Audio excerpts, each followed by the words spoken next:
Hello, welcome to my third episode of HI.STORY, Stories from History. I believe that this episode will take the highest places in our imaginary ranking, because the story of today's episode, called Miracle in the Sky by the way, is really special, and I can guarantee you that if you will enjoy this episode at 100%, you'll think about this story for some time. So that would be all in the beginning, and now it's time to travel back in time, more precisely by 78 years to Second World War, to say hi to this unbelievable story from history.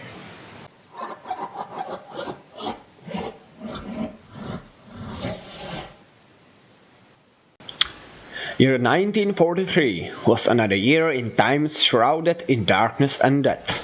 The Second World War affected the whole world, and the end was still not in sight. On February 2nd, 200,000 German soldiers surrendered to the Soviets in Stalingrad. September 8th, capitulates Italy is announced. On October 14th, 300 brave Jews managed to escape from Sobibor. And on December 12th, Czechoslovakia forms an alliance with the Soviet Union in Moscow. But we will look at 4 days before Christmas, December 20, 1943. On this day launched the 529th Bomber Squadron bombing assault on German city Bremen. But our story is about the B-17 aircraft, nicknamed the Old Pup. This aircraft, with 29-year-old pilot Charles Brown and 9 other crew members, launched a bombing at an altitude of 9 kilometers. The German anti-aircraft defense begins to act immediately. In the sky, it's like in hell. Thousands of bombs are dropped and thousands of anti-aircraft shells are fired.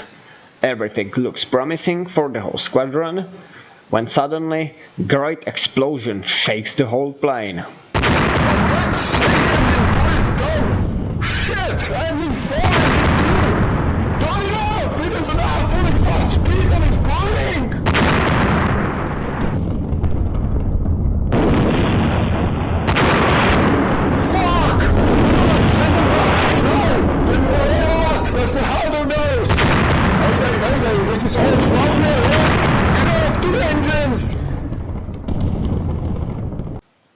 It seems like that their end is coming, when suddenly another huge explosion comes and the pilot Brown and his co-pilot lose consciousness.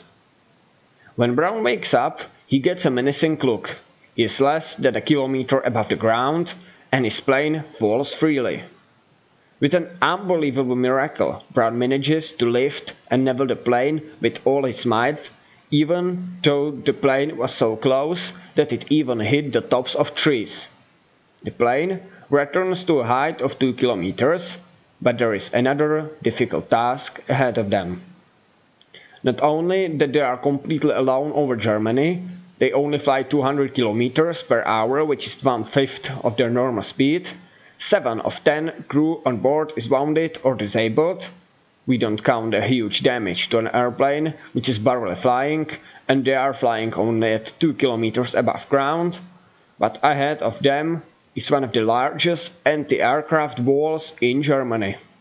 Here it is already clear to everyone on board that if their gods don't throw another miracle on the ground, they will never look to Britain again. Brown's damaged, straggling bomber was soon spotted by the Germans on the ground, including Franz Stiegler, the German ace with 27 shot-down aircrafts on account, who was refueling and rearming at an airfield. He took off in his Messerschmitt F-109 G6 and quickly caught up with the Brown's plane. The Stiegler lacks only one victory to reach the highest honor for the German pilot, Knight's Cross. Stiegler is now straight behind the plane and already wants to pull the trigger and shoot down the already almost destroyed plane with one shot. But with his finger on the trigger, he stops.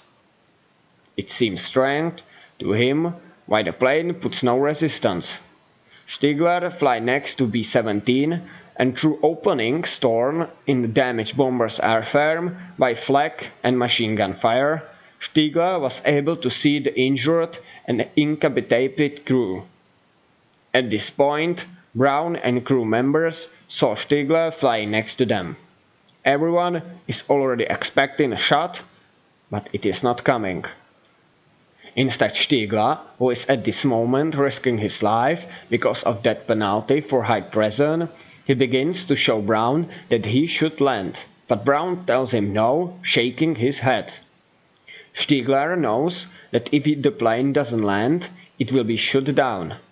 Stiegler therefore finds another solution, which is so amazing that even today it arouses great admiration, because he will fly with Messerschmitt under the Brown B-17 to protect him from German shooting from the ground. At this point, no one from the ground started firing because they thought that the B-17 has been escorted. The damaged B-17 was escorted by Stiegler across the coast until they reached open water. Then Stiegler flew up to see Brown in cockpit, and he saluted him as a sign of goodbye and fly away. Brown managed to fly 400 kilometers across the North Sea and land his plane. Neither of them could talk about the whole affair because in Brown it would undermine the morale of the others and Stiegler would be executed. This is where our story could end. But did it happen?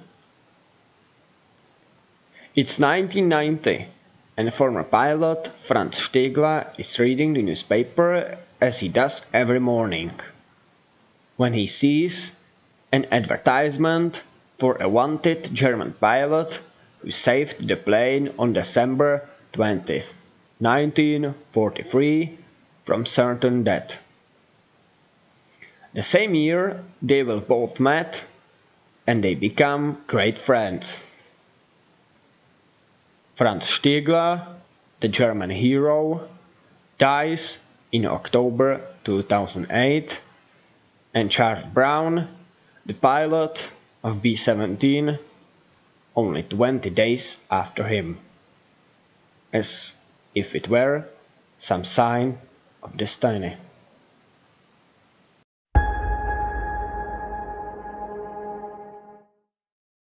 And I was still in a bit of a state of shock. And so I sort of closed my eyes and shook my head as you would with a nightmare. And if I close my eyes and open them again, he'll be gone. Well, I opened them again and he was still there.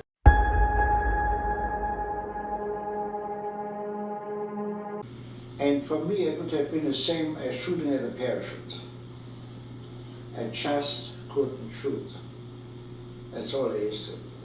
And I just hoped that he brought his wounded man home.